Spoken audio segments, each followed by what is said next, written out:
RMJ Movie Reviews back again with my surprise movie review of Avenging starring Michael Dudikoff and Steve James from 1986, directed by Sam Firstenberg. Well, this was the second film, the collaboration between the three of the trio, which came after the original American Ninja. And basically this was a canon film, and it was actually supposed to be a sequel to, I think it was Invasion USA. Chuck Norris didn't want to do the film, so they just handed it off to Dudikoff. This is one of the better made action pictures from the Canon group. As a matter of fact, I think this is quite underrated. Everybody remembers American Ninja, all the American Ninja movies, but nobody really seems to remember Avenging Force. And the one thing about it is that Avenging Force, it basically tells the story of Steve James. He's a senator down in New Orleans, and Michael Dudikoff was a former CIA operative. He hears that his friend Steve James is getting some threats from some unknown terrorist organization known as the Pentangle. So Dudikoff goes down there to save his buddy. And basically the Pentangle is like a white supremacist type of organization, terrorist type of group. They also engage in a hunting club on the side, which we've seen in films like, Hard Target, Surviving the Game, where you hunt human beings. And it's a very fascinating premise.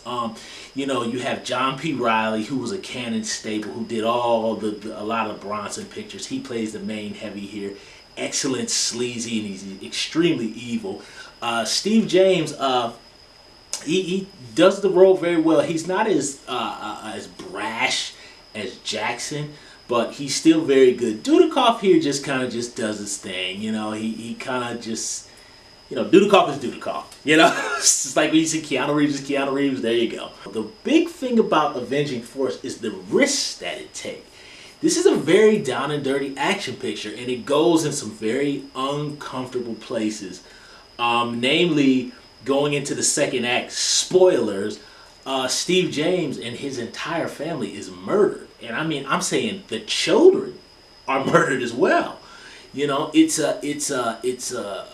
also Dudikoff's family is killed. His grandfather is murdered, CIA agent. This is an extremely violent and edgy action picture. And to see, in particular, I can say as a person of color, to see white men murder young black children and a black man's wife and then murder him is very unsettling. And it is very extremely uncomfortable to watch. And I will say that I think that scene of the murder of the entire family, I really honestly think, in my opinion, it's so strong that Avenging Force almost doesn't recover from that. At least for me as a viewer. It's so horrific that I don't know if the revenge that Dudikoff ultimately gets, that we know he will get, is even enough, because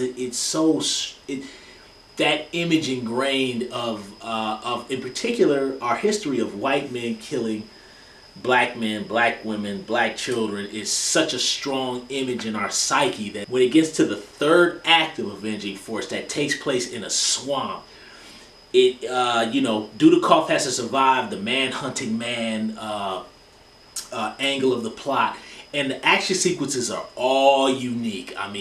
Dudikoff gets down and dirty. They shot this completely in a swamp, a real swamp in New Orleans. So this is no CGI gimmickry like you see today. It was shot in a swamp. And listening to the commentary, this Blu-ray has a commentary and a behind-the-scenes interview with Michael Dudikoff.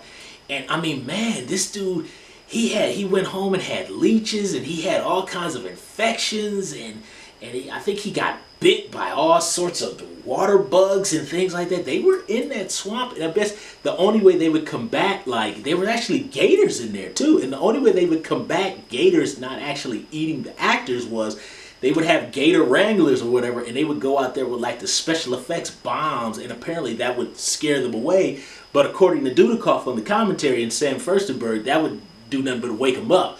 but they were in there down and dirty. And when you see those last action sequences in the swamp, you know, it does a lot of combination with a lot of different martial arts, samurai swords, almost WWF moves, because it was the 80s. You see a lot of backbreakers, suplexes, things like that. And then there's just good old-fashioned bare-knuckle fist fights. There's all sorts of different weaponry, like I said.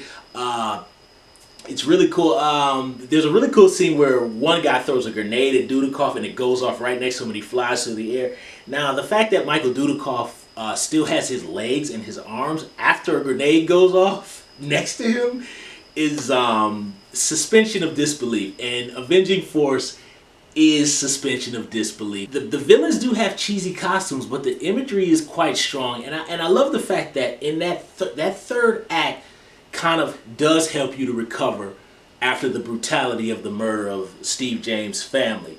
And also, there's a really cool one-on-one fight between Dudikoff and John P. Reilly, where they're using all sorts of different weaponry. I mean, Dudikoff uses actually like a knight's shield. He uses like I don't. That's not a samurai sword. I'm not sure what kind of sword that is. Somebody can leave it down in the comments below. But John P. Reilly actually uses the ball and chain spiked ball, and you know it's a really cool fight scene. And the fact that Dudikoff, I think, was probably about maybe 35, 36 years old. John P. Reilly had to be at least 50.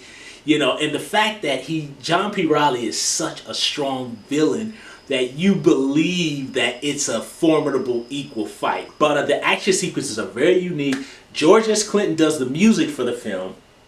And the music is very, very exciting. Especially, it's very rousing, action-oriented. George S. Clinton did a lot of unique work with the first two American Ninja. And he does separate sounding action scores for each film. Also, James Booth, who was one of the villains in American Ninja 4, actually wrote the script for Avenging Force, and he actually plays a CIA good guy. Who knows? Maybe he is, maybe he isn't. Maybe he might be the fifth member of the Pentangle.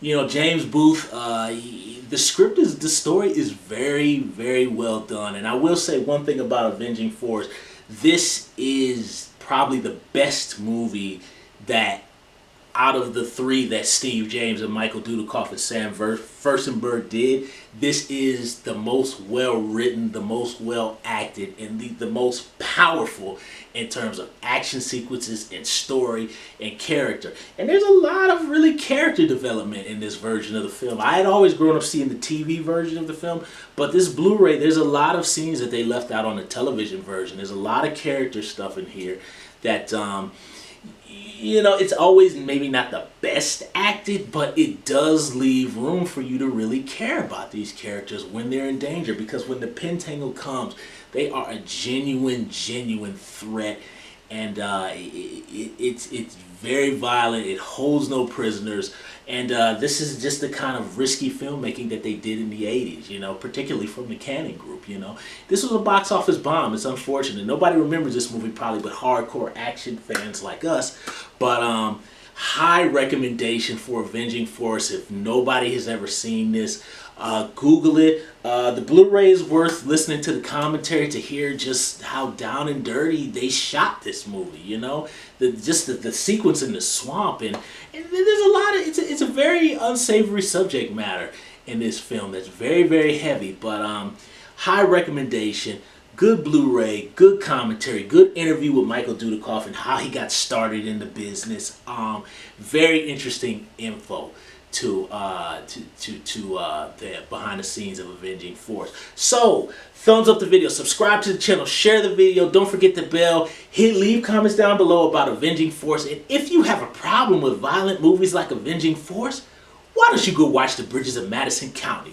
Tune in for the rest of my Arnold-a-thon this Saturday. RMJ Movie Reviews. I'll see you soon.